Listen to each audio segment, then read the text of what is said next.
ሰላም ጤና ይስጥልን ተመልካቾቻችን ከአንከር ሚዲያ ዝግጅት ክፍል ያክብሮ ሰላምታችን እናቀርባለን። በሰሞኑ በአማራ ፋኖ ብሔራዊ ኃይል ምዕራብ አማራ ቀጠና ቴዎድሮስ እዝ እየተደረጉ ያሉ የሉና ተጋድሎችን በተመለከተና ከሰሞንኛ ጉዳዮች አንዳንድ አጀንዳዎችን በማንሳት ከእዙ የህዝብ ግንኙነት ክፍል ኃላፊ ከአርበኛ ማርሸት ፀሐዩ ጋር የምናደርገውን ቆይታ እንድትከታተሉ ነው የምጋብዘው። አርበኛ ማርሸት እንዴት ሰነበትክ? እንደምን አለ? ደህና እንደምን አለ? ሰላም ነው ሆይ መሳይ?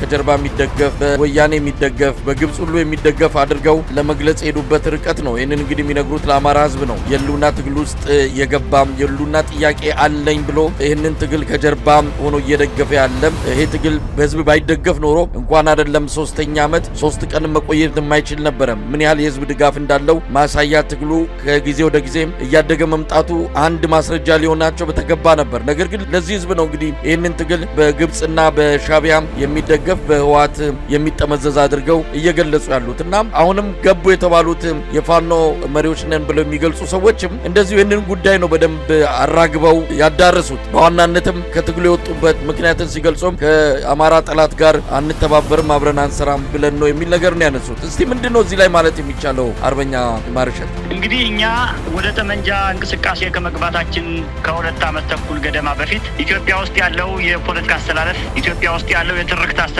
ኢትዮጵያ ውስጥ ያለው የኃይል አስተላለፍ፣ አጠቃላይ ኢትዮጵያ ውስጥ ያለው የፖለቲካ ማዕቀፍ ዋር ኦፍ ኦል አጌንስት አማራ ነበረ። ወይም ሁሉም ኃይል ሁሉም ጦርነት ወደ አማራ ነበረ። ሁሉም አፈሙዝ ወደ አማራ የዞረ ጸረ አማራ ነበረ።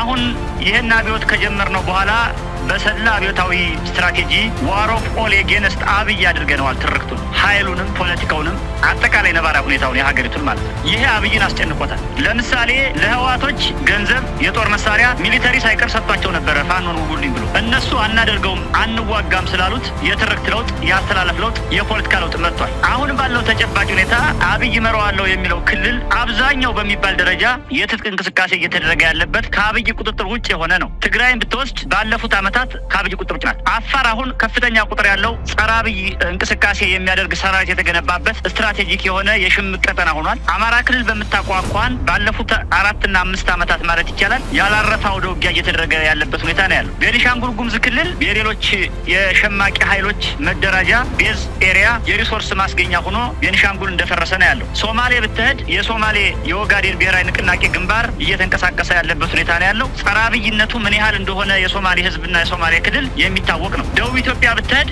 በምታቋቋል ያለውን የጸረ አብይ የገሃድና የህቡ እንቅስቃሴ ትረዳዋለህ። ኦሮሚያ ብትሄድ አሁን ከኦላ ቀጥሎ ወይም በራሱ የተደራጀው ወይም የአብይ አህመድ ግፍ ያንገሸገሸው የህልውና አደጋ ውስጥ የገባው አማራ በየአካባቢው ተደራጅቶ ኦሮሚያ በሚባለው ክልል ውስጥ በርካታ ክፍለ ጦሮችንና ኮሮችን መስርቶ ከፍተኛ የሆነ ወታደራዊ እንቅስቃሴ እያደረገ ነው ያለው። ስለዚህ በአንድ በኩል አብይ አህመድ ክልል የሚባለውን መዋቅር አብዛኛው 70 እና 80% በማይቆጣጠርበት አሁናዊ ሁኔታ፣ በሌላ በኩል አማራን መሀል አድርጌ በትርክት በኃይል በፖለቲካ በመገርሰስ በማሸነፍ አማራውን በማስከበብ መሀል አድርጌ ቀጥቅጬ ትጥቅ አልባ አድርጌ እንደፈለገ ዘውሯለሁ የሚለውን ዋር ኦፍ ኦል አጌንስት አማራ የሚለውን የአብይን ስትራቴጂ እኛ ቀልብሰን ዋር ኦፍ ኦል አጌንስት አብይ በማድረጋችን ኢትዮጵያ ውስጥና ምስራቅ አፍሪካ ውስጥ በዚህ ህልውናው እያከተመ እንደመጣ ስለገባው አንድ ግለሰብ አማካኝነት እንደገና መልሶ ደግሞ ፋኖን ለመወንጀል ፋኖን አይደለም አማራን ለመወንጀል አማራን ብቻ አይደለም አሁን ያለውን ፋኖ የፈጠረውን ወይም የፋኖ የጠመንጃ እንቅስቃሴ የፈጠረውን የህልውና ትግል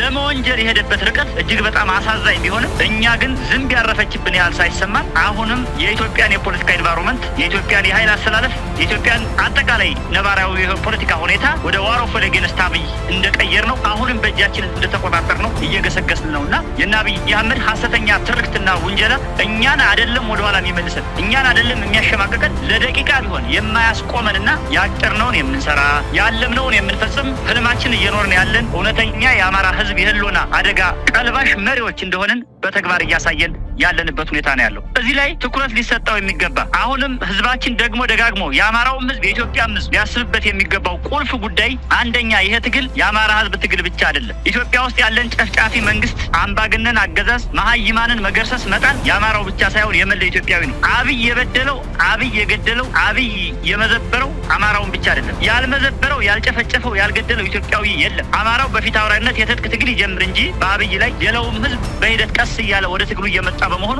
አሁንም ሊተባበር ይገባዋልና እና አብይ አህመድ የሚያመጧቸው ክሶች፣ ውንጀላዎች፣ ሽሙጦች፣ ስድቦች ዋጋ አልባ በመሆናቸውና በዚህ ዘመን የማይሰሩ በመሆናቸው የእነ አብይን ክሽፈት፣ የፋኖን ግስጋሴ፣ የፋኖን ድል አድራጊነት የሚያበስሩ እንቅስቃሴዎች በመሆናቸው መላው የአማራ ህዝብ፣ መላው የኢትዮጵያ ኤሊት፣ መላው ሀገር ወዳድ ኢትዮጵያዊ በሙሉ ከአማራው ትግል ከፋኖ እንቅስቃሴ ጎን ተሰልፎ አብይን በመገርሰስ ሂደት ውስጥ የራሱን ሚና እንዲወጣ እንዲያበረክት ጥሪ ማቅረብ ፈልጋለሁ። እንደው አርበኛ ማርሸት ቀደም ሲል እንደው የኃይል ሚዛን እየተቀየረ ነው የሚልም ነገር ይነሳል። እንግዲህ የኃይል ሚዛን እየተቀየረ ነው፣ አብይ አህመድ እንዲህ አይነት ጭንቀት ውስጥ የገባው በዚህም በዛም እናንተን የሚወነጅለው አንዴ ባዳ አንዴ ባንዳ በሚሉ ቃላቶች እየገለጸ ከፍተኛ የሆነ የፕሮፓጋንዳ እንቅስቃሴ ውስጥ የገባው አንድም የኃይል ሚዛኑ ወደ ሌላው እያጋደለ እሱ እግር ስር ያለችው ኳስም ከዚህ በኋላ በእሱ እግር ብቻ የማትቆይ መሆኗን በኢትዮጵያ ባለው አጠቃላይ ሁኔታ ብልጽግና ብቻ ሳይሆን ወሳኝ ኃይል ሌሎችም እኩል ቁመና እኩል አቅም ኖሯቸው ወደፊት እየመጡ ያሉ ኃይሎች ስጋት ውስጥ ስለከተቱት እንደሆነ ነው። ይህንንም ጠቅላላ ተደርጎ ሲገለጽ የኃይል ሚዛኑ ተቀይሯል ወደሚል ድምዳሜ ላይ የሚያደርስ ነው። ይህንን እንዴት ነው በዝርዝር መግለጽ የሚቻለው? ትክክለኛ ሀሳብ ነው መሳይ። አሁን ኢትዮጵያ ውስጥ ያለ 5 ጠመንጃ ያለው 5 ሚሊዮንም ህዝብ ያለው ኃይል ከአብይ አህመድ በተቃራኒና በተጻራሪ የቆመ እድሉን ቢያገኝ አብይ አህመድና መሰሎቹ ላይ በአካል እርምጃ ለመውሰድ ለማጥፋት የተዘጋጀ አለዚያ ደግሞ በመደራጀት ከሌሎች ህዝቦች ጋር በመናበብና በመተባበር ጸረ አብይ አህመድ ሪጅም እንቅስቃሴ እያደረገ ያለበት ሁኔታ ነው ያለው። ይሄ ዝም ብሎ የመጣ አይደለም። የኛ በባዶ እጃችን ጀምረን እስከ አፍንጫችን መታጠቃችን፣ የኛ የፋኖች ትንሹ ነን ጀምረን ሚሊዮን የመሆናችን፣ የሀገሪቱን ብሔራዊ ጦር እግረኛውን፣ መካናይዝዱን፣ ኮማንዶውን፣ አየር ኃይሉን ለዚህን ያህል ጊዜ መክተን መድረን አጥቅተን የራሱን ጠመንጃ ቀምተን ማርከን ሰርቫይቭ አድርገን እስከዚህ በመቆየታችን እኛ የሰላ ፖለቲካዊ ስትራቴጂ በመንደፍ ከሌሎች ህዝቦች ጋር አብሮነትና አንድነትን መስበክ እንዳለብንና ሰብከንም ጭምር ፍቅራችንን በተግባር አሳይተን የማረክናቸውን ለቀን ወደ ቤታቸው ሸኝተን ያስከዳናቸውን በክብር ወደ ቤታቸው ሸኝተን የፖለቲካ ትርክት የኃይል ትርክት በመገንባት ያመጣ ነው ፖለቲካ ስትራቴጂ በመሆኑ አገሪቱ ላይ ያለው የፖለቲካ ኢንቫይሮንመንት ሙሉ በሙሉ ተቀይሯል። አሁን ከአብይ አህመድ ጋር የቆመ አንድ ኃይል የለም። ሁሉም ኃይል የቆመው ከአብይ አህመድ በተቃራኒ ጎራ ነው። ይሄ ደግሞ ዝም ብሎ የመጣ ሳይሆን በእኛ የሰላ አብዮታዊ እንቅስቃሴ የመጣ ነው። የዚያ ውጤት ነው። ስለዚህ ማንም ኃይል የትኛውን መልክዓ ምድር ውስጥ ያለ ኢትዮጵያ ውስጥ ምስራቅ አፍሪካ ጭምር ከአብይ አህመድ በተቃራኒ እንዲቆም ያደረግነው እኛ ባመጣ ነው የፖለቲካና የኃይል ድል መሆኑ ሊመዘገብና ሊታወቅ ይገባል። ይሄን እንግዲህ ወደ ምን ቀየሩት መሰለህና አብይ እኛ ሊደርሺፑን እንዳልያዝነው ሁለተኛ አካል እንደሆን ስንዋጋ ስንታገል ሀሳቡም ኃይሉን ጉልበቱም ስትራቴጂውም የኛ እንዳልሆነ ለማስመሰል ነበር ከፍተኛ ጥረት እያደረጉ ያሉት። ይሄ ግን ፍጹም ሐሰተኛ መሆኑን በማስረጃ ለማቅረብ ያክል አማራ በታሪኩ እንዲህ አይነት ፋናዊና አማራዊ የህልውና ተጋድሎ አድርጎ ማያውቅ። ስለዚህ ስደተኛ የነበረውን የአማራን ትግል ወደ ሀገር ቤት በማምጣት የፖለቲካና የኃይል ስትራቴጂ ሀገር ቤት በመትከል አማራው በራሱ ህዝብ በራሱ ሊደርሺፕ በራሱ መልክዓ ምድር በራሱ የተፈጥሮ ሀብት በራሱ ጊዜና ጉልበት በራሱ መስዋዕትነት ታግሎ አምባገነን አገዛዝን ጨፍጫፊ